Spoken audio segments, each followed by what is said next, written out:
Hello, welcome back. Right, yeah, comparison time. And it's Krakout, as you can see, 1987 Gremlin Graphics.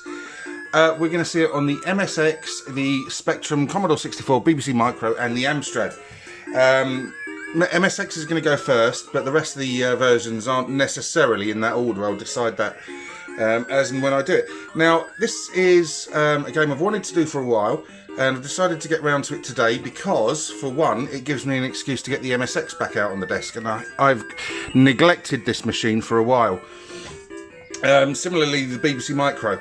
Now, again, as ever, it's just a comparison to see what the similarities and differences are. I'm absolutely hopeless at the game. It is a bat and ball style game. Instead of the Arkanoid stroke batty type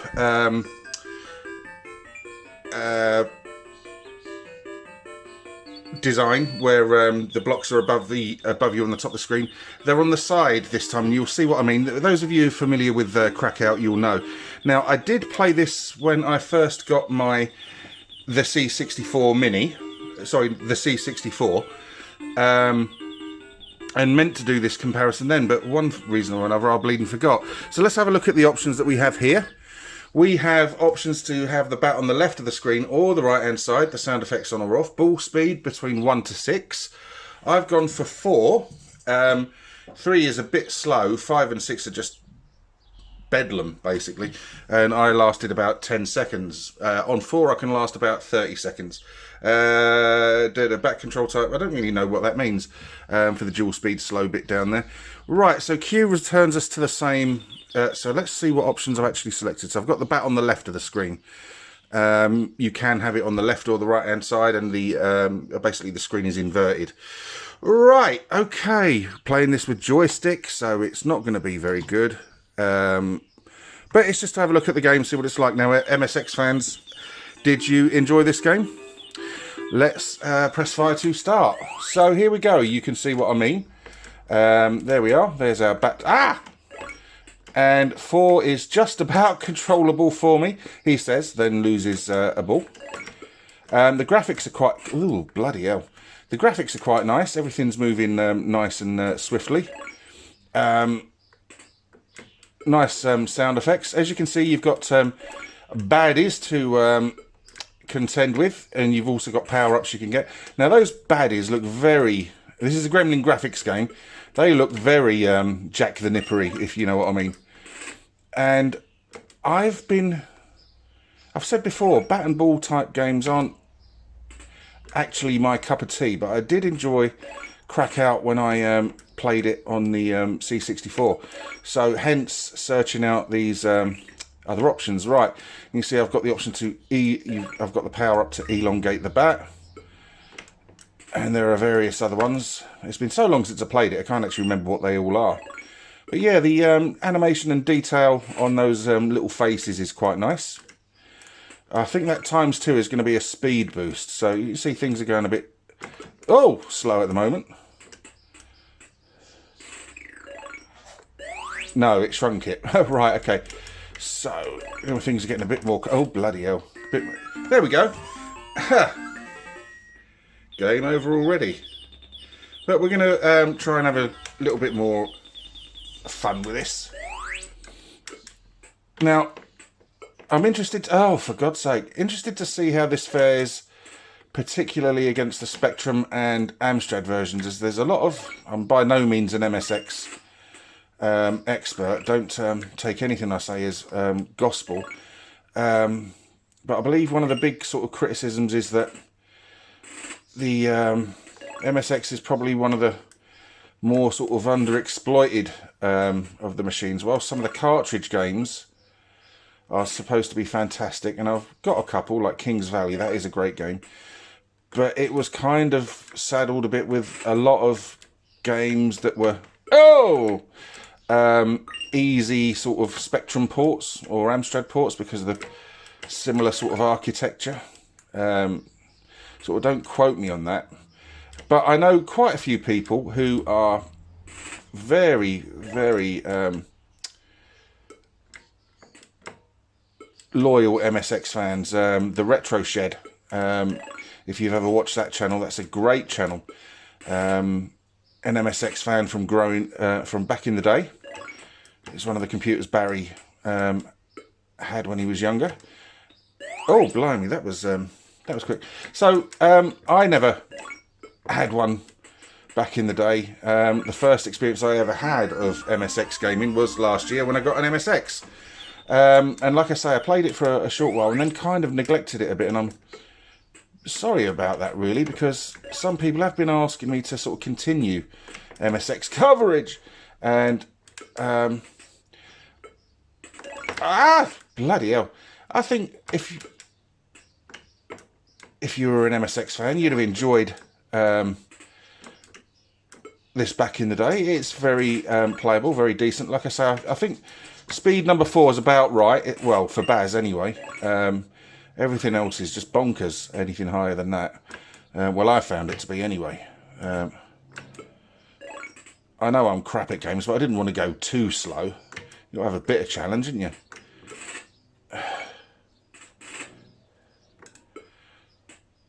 But yeah, this is all right. I'm enjoying this. It's a good waste of 10 minutes. Oh,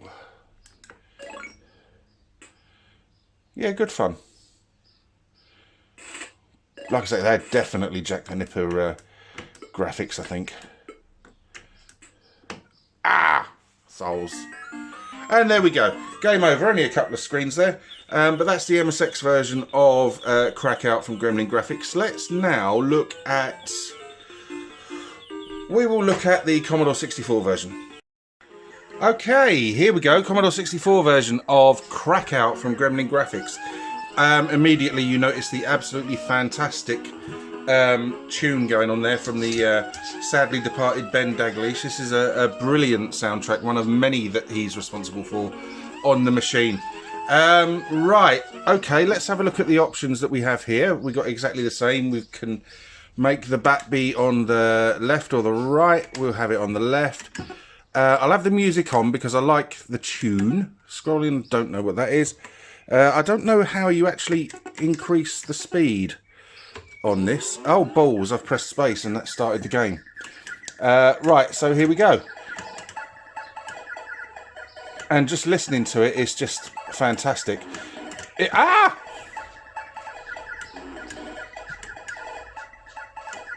As you can see, the graphics are really nice. But what makes the Commodore 64 version really is that music. It's fantastic.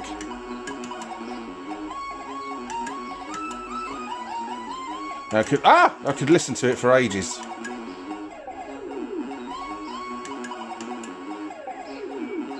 It really does make the game. And sometimes soundtracks on games can sort of like be really good, but they don't actually sort of fit the game. They can sound a bit sort of odd, if you know what I mean. But this isn't one of those tracks. It's really, really good fun. So we can see, even though it's on speed 3, it's zippier than it was on the MSX, I think. And the MSX was by no means a bad version of the game. I enjoyed that. And there we go. That's screen 1 done. So let's see how... Oh, blimey. How we got on with screen 2. Whoa!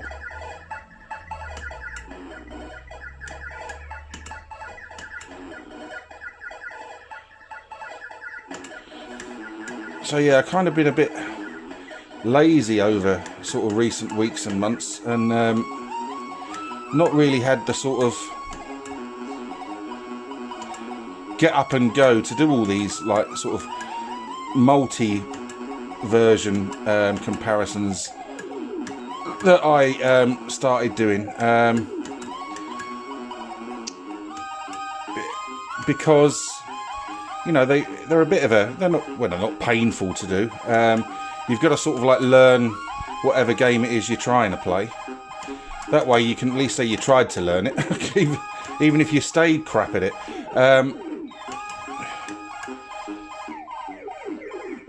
And then you've got to get the computers out, you've got to get them set up, you've got to You've got to legislate for any kind of technical issues you might experience, which can sort of like be off-putting, and sometimes the MSX is a little bit twitchy when it comes to, oh, is the game going to load or not? But fortunately, the MSX version of Krakout loaded up for first time. But I've had it before where I've had to sort of have 4 or 5 runs at a game on that machine to actually sort of get it to load. Don't know why that is.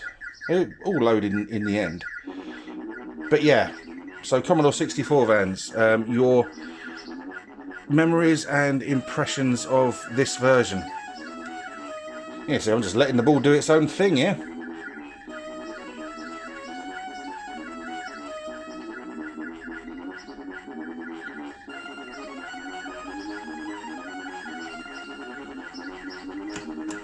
Oh! Now this was one of the first games I tried when I got the C64. I don't know what tempted me to sort of download it. Because I'd never been a huge fan of the bat and ball style sort of games.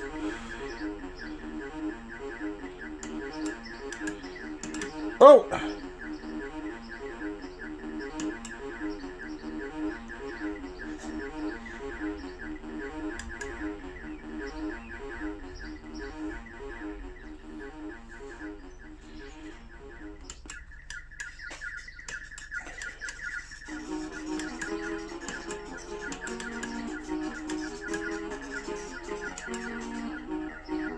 And the music, although you got the option to turn the music off and have sound effects, the music doesn't sort of distract from the game. I don't think, anyway. Oh, do. And there we go. Right, that was a quick look at Krakout on the Commodore 64. Let's move on now. Let's look at one of the other versions. What's remaining? BBC Micro, Spectrum or Amstrad. I shall make my mind up when I'm rooting through the drawer the computers are in. Right, see you in a sec. Okay, here we go. Right, BBC Micro version of Krakout. Surprising to see, I suppose, really, because the BBC was quite an old machine by this time. And but it's amazing just how many sort of games were being released for it later in its life. It, of course, has versions of Last Ninja 2, which are really surprising and actually very, very good games, particularly if you're a fan of those two games. There's a version of Bobble, released in... Well, I say it was released. I don't think it ever was. It was from 1989 and it's a complete game. But I believe Firebird decided it wasn't financially viable to release a BBC Micro version at the time. So it never saw the light of day until a few years ago when it resurfaced somewhere on the internet. Now, I can't remember where I heard that or where I read that, so BBC aficionados, by all means, feel free to prove me wrong there. But we get a version of Krakout. So let's have a look at this. No options screen that I can sort of make out. So you just get the game sort of as is. Not necessarily a bad thing, I suppose. But let's go into it. There's only 2 controls, that being A and Z for up and down and return for the to launch the ball. Now what you'll see here straight away is you get a kind of... oh bloody hell, you get a kind of cursor at the start that sort of tells you where the ball's going to go when you launch it, which I didn't see on any of the other versions so far, the MSX or Commodore 64, but it's nice and colourful on the BBC Micro and it moves really nicely. Now, if you ever saw my Arkanoid comparison video, you'll have been surprised to have seen just how sort of good the BBC Micro's version of that game is as well. This has got really nice, colourful, chunky BBC style graphics, and it's, oh dear, and it's those sort of lovely loud BBC Micro sounds, because of course the speaker is internal and you can't turn the bugger, or you can turn it down, but it involves taking the lid off and turning a screw, which I could never be bothered to do. But yeah, this plays really nicely, and I was surprised at how I sort of enjoyed this. You can see you got that sort of cursor showing you where the ball's going to go. Like I said, that seems to be a little quirk unique to this BBC Micro version, and it's really quite a nice touch. And there's good definition on the characters. Again, they retain that sort of like nice BBC blockiness about them. Hang on, that shouldn't be a life lost, should it? Oh no, right, okay. So let's try and... Oh, so BBC Micro owners, did you own this back in the day? Those who are fans of the game but are not familiar with this version, please tell me what you think. I'm interested to hear how you think it stacks up against the others. I appreciate it's just a sort of bat and ball game, so, you know, there's no reason why there shouldn't be a decent version of it for the BBC. But even so, you know, it's still quite a pleasant little surprise, really, because I've seen it a few times mentioned the BBC isn't much of a games machine, but, you know, it is, or it was, and it is. I've always had fun playing BBC Micro games. Of course, you have to be careful what you say nowadays.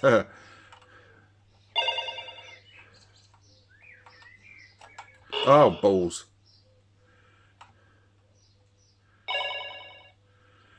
But yeah, it's got a nice pace about it as well. It's not too... Oh. I was just about to say, it's not too frenetic, and it's easy to keep up with, and then that happens. Let's have one more go at that. Yeah, lovely sort of like bright colours there. Oh, balls.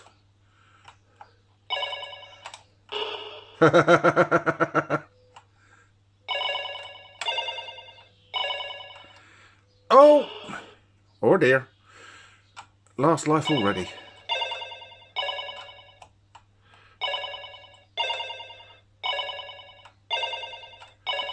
But it plays really nicely, this version.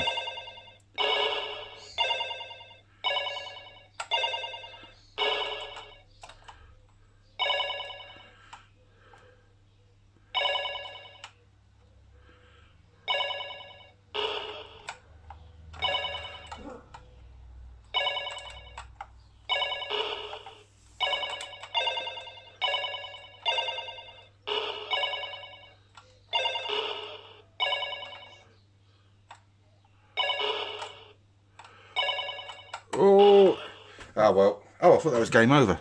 Clearly not.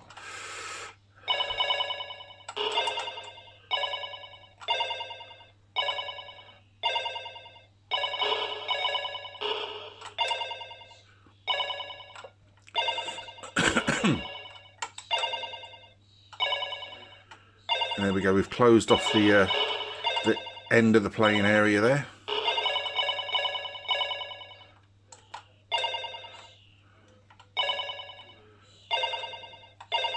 There we go. Right, I'm just going to lose this life then, and we'll move on to the next version. Oh, how many lives have I got then?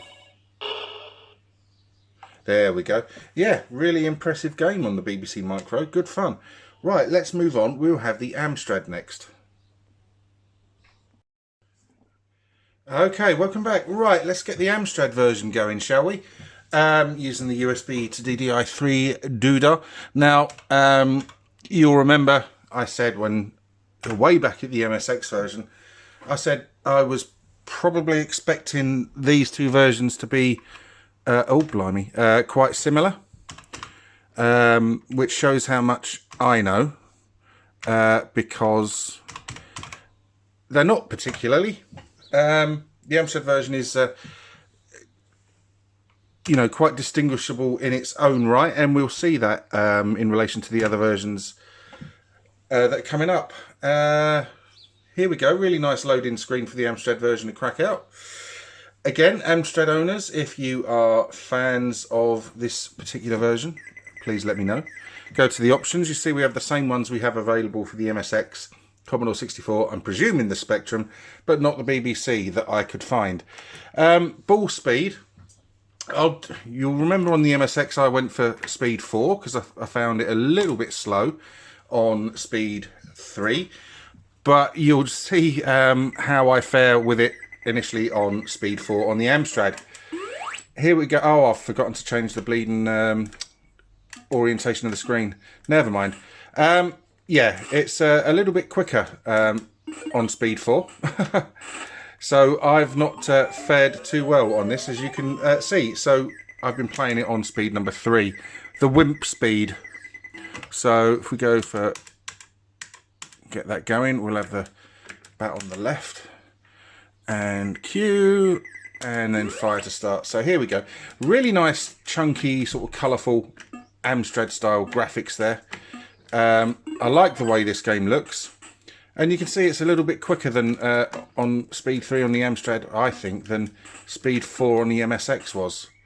I don't know why that would be, and it's why, together with my sort of misguided expectation that they would be sort of like similar, is a reason why I should shut my mouth on all things technical. I don't know anything about the bells and whistles behind all these machines and stuff like that, and how different processor speeds work and everything, but this is different, and it's good. It's a really good version of the game. I've been playing the Amstrad version for about about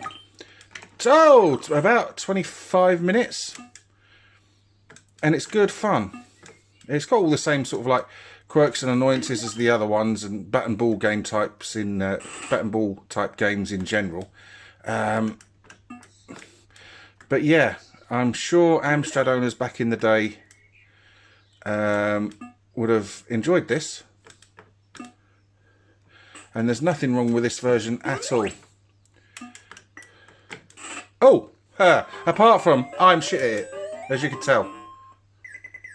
So let's try and have a little further go on that. Now again, I haven't had the Amstrad on the desk as, as much as I would have liked recently. Let's just zoom that in somewhat. You see a little bit more what's going on there.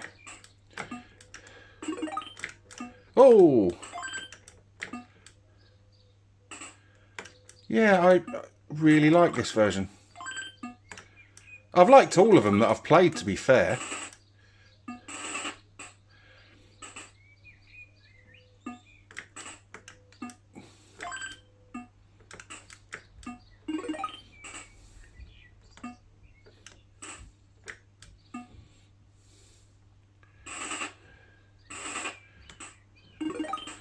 I love it when they use this kind of colour setup on Amstrad games. Really vivid.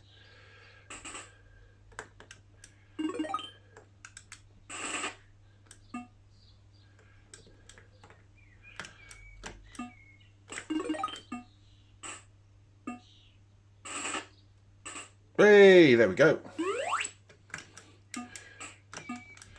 Oh! Almost went bent from the off.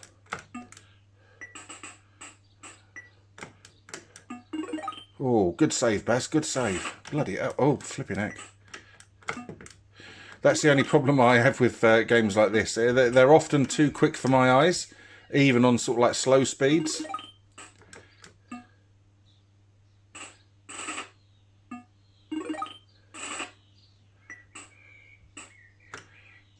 There's nothing wrong with this version at all.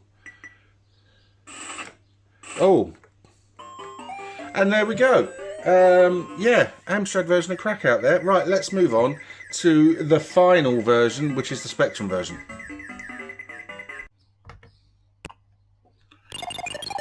Hello, welcome back. Right, okay, Spectrum version last.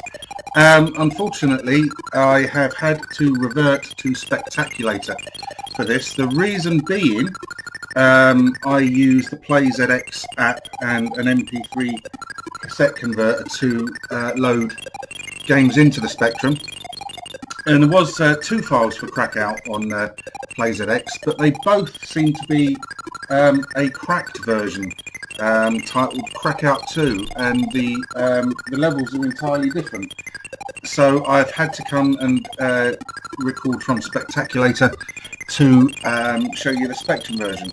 No bad thing, I'm not an anti-emulation snob, but I do like to play games on the machines wherever possible. But it wasn't possible because the levels were, you know, they were fine, but they were completely different. So to show exactly the same game across all the formats, I've reverted to ye old faithful. So let's have a look. We've got exactly the same options. P and L are the controls here for up and down. So let's have me bat on the right. No, that says bat is on the left. I'm not going to bother sodding about with the speed control. Okay, Specky fans, here we go. The final version of the 5 Krakout for the ZX Spectrum. So 0 to start the game. Okay, nice and colourful. Nice and smooth. Again, Jack the Nipper is there, just like in the MSX version. Probably a little bit too slow on speed 3 on the Specky. So I will probably... Well, it's just sped up there a bit. But yeah, really nice, smooth graphics. It's very sort of similar, I think, to the MSX version, especially as you've got, like say, the Jack the Nipper style baddies there, which didn't manifest in any of the other versions. Some nice use of colour. It's all a bit sedentary. I'm probably going to regret saying that. In fact, I know I'll regret saying that. But yeah, again, as with all these versions, I've sort of spent 20-25 minutes on each, and they're good fun. I know it's a bit of a cop-out, sort of doing a bat and ball game as a comparison. But there are differences between the versions,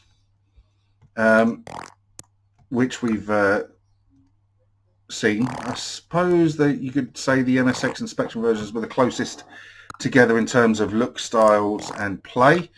The Amstrad version was nice and colourful. It's a nice zip about it. BBC Micro version was quite surprising, cut down understandably, but still a really good version of the game. The Commodore 64, of course, has the benefit of that amazing Ben Daglish soundtrack. Let's be brave. Let's try upping the ball speed on this. Let's see if that helps us out any more with it. Right, so... Oh, that's too bleeding fast. I'm not even going to try 5 and 6. Oh dear.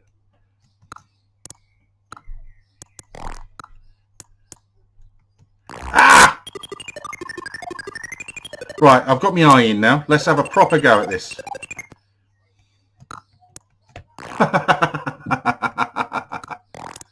Oh dear.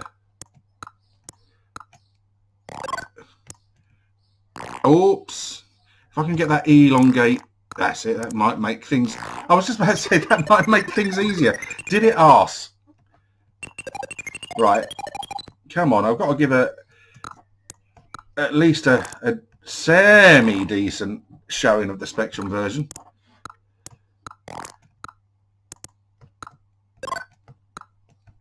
Oh!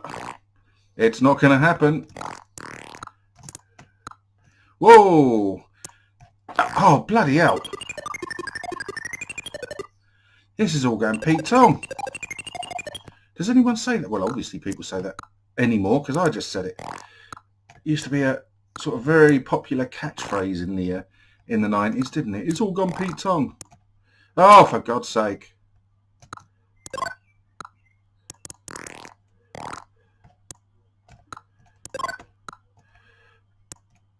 Oh. But yeah, nice, clear, well-defined graphics on the Spectrum version. Do-do-do.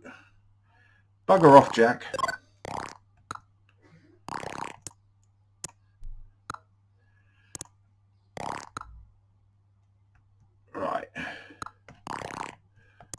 Seem to be doing I'm going to tempt fate. Seem to be doing slightly better here.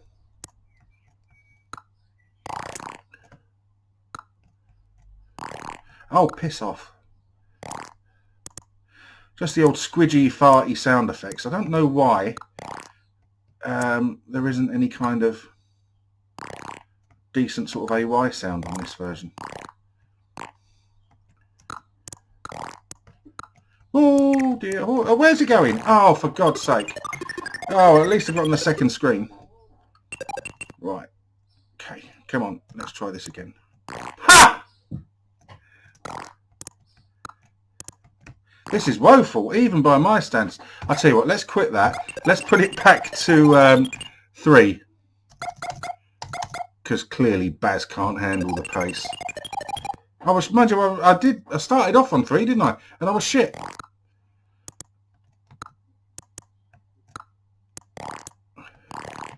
So how far did you ever manage to get in Krakout?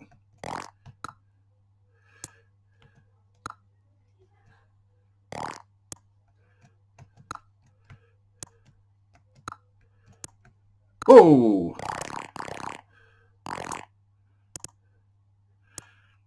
I think you do need a bit of pace about a game like this. I think, like I said, this is a bit too sedentary playing like this, but it's probably the only chance I've got of getting anywhere.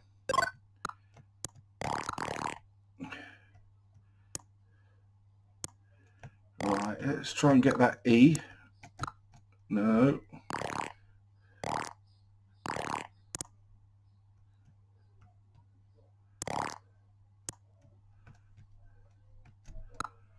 Oh, come on.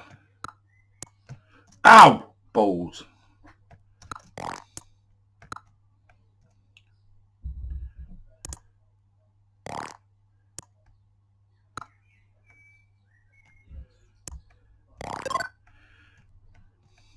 Yeah, I think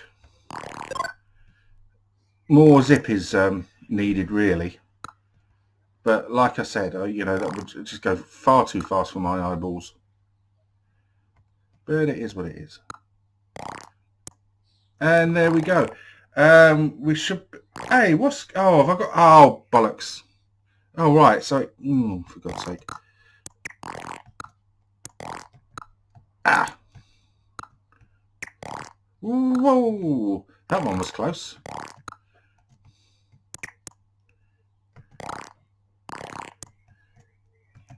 Ah. Right. So, there we go. That's 5 different versions of Krakout from Gremlin Graphics in 1987 that was released. To be honest, you know, like I said before, I'm not a huge fan of the style of game, but I do particularly like Krakout. Each version, the Spectrum and the MSX versions are quite similar, I think. But they're all playable. The Amstrad version, I really loved the graphical style of it. It was really quite nice. I like it when they use those bright, vivid, sort of blocky colours. Again, the BBC Micro version, was quite surprised to see a version of it given the year and the fact that it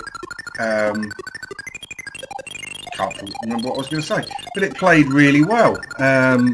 Bear in mind how cut down it was in comparison to the other ones. You've got to say the standout version because of the music is the Commodore 64 version, but to be honest, there's not a bad version there. And I think if you'd played any of those back in the day, you would have really enjoyed them because they're good fun. Right, I've got to try and work out how to get this bleeding thing off. Right, okay. No, we'll get out of it. Right, yeah, there we go. Really good game. Really enjoyed that. If you like the video, please let me know. If you wish to subscribe, please do so. But if you do subscribe, as ever, please take the time to join in with the conversation. That's what it's all about. Thanks ever so much for watching. Take care. Goodbye.